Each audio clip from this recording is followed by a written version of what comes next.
To question 12. Question 12 is somewhat related to the previous question 11. It says blue light diffracts more than yellow light when going through a slit with a narrow opening. A, true, B, false. Okay, so when a beam of light is coming, or any kind of a wave is coming, and there's a blockage here, and then there's a small opening, that beam of light spreads through that small opening, and this is known as diffraction. It diffracts.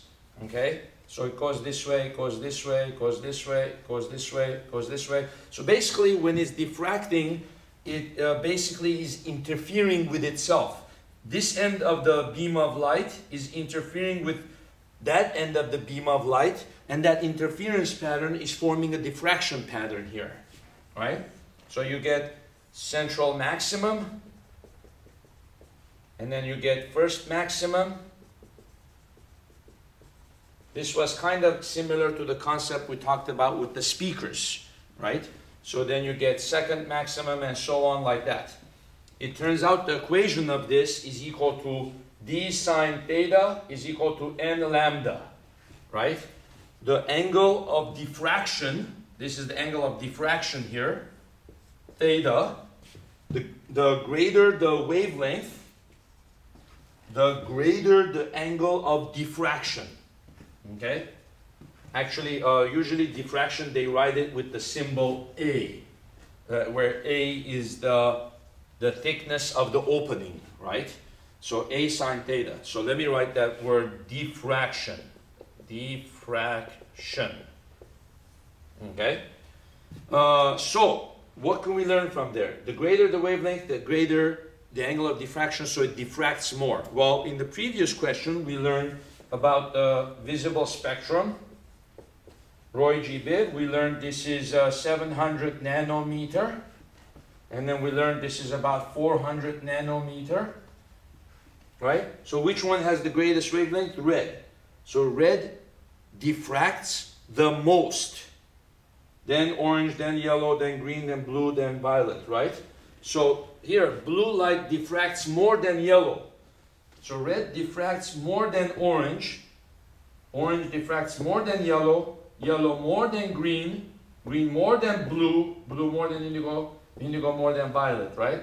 So according to this, yellow should diffract more than blue. So blue light diffracts more than yellow? No, false. Okay, so depending, of course, on the wording of the question, if it said yellow diffracts more than blue, it would have been true. So you have to read the question very carefully, and you have to visualize what the spectrum looks like, and then you have to visualize the concept of diffraction, right? Now, there's also a related concept called interference, right?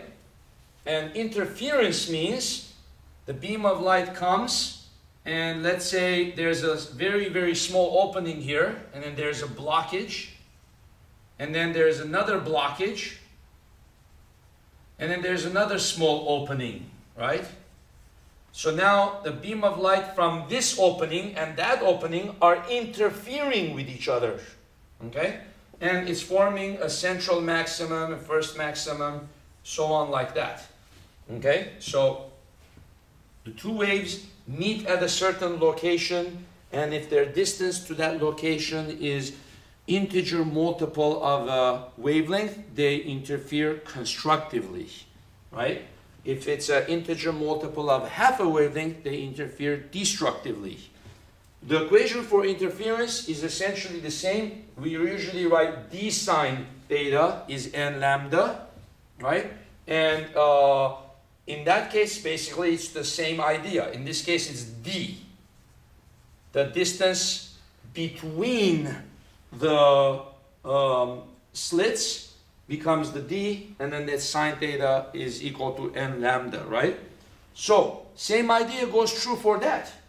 The greater the wavelength, the greater the angle. So if this said blue light interferes,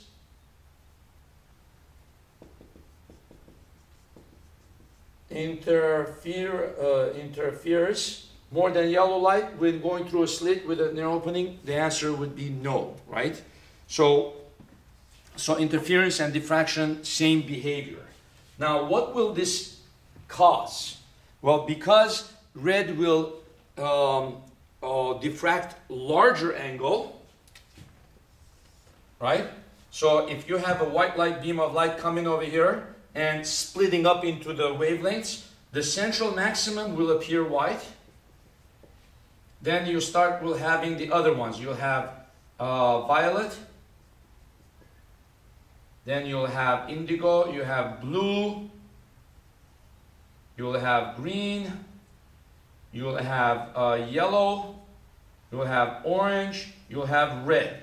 This is all the first maximum of the interference pattern or of the diffraction pattern, except violet is the least. It's the smallest wavelength, and therefore it interferes with the smallest angle, or it diffracts with the smallest angle. So the white light splits into its interference pattern. Then you have a first minimum, you have central maximum, you have first minimum, right? Then you have first order maximum, then you have second order minimum,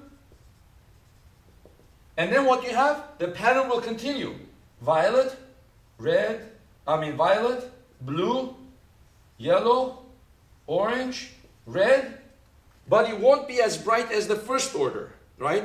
And then the brightness will start dimming down as you go to the second order. This is n equals 2.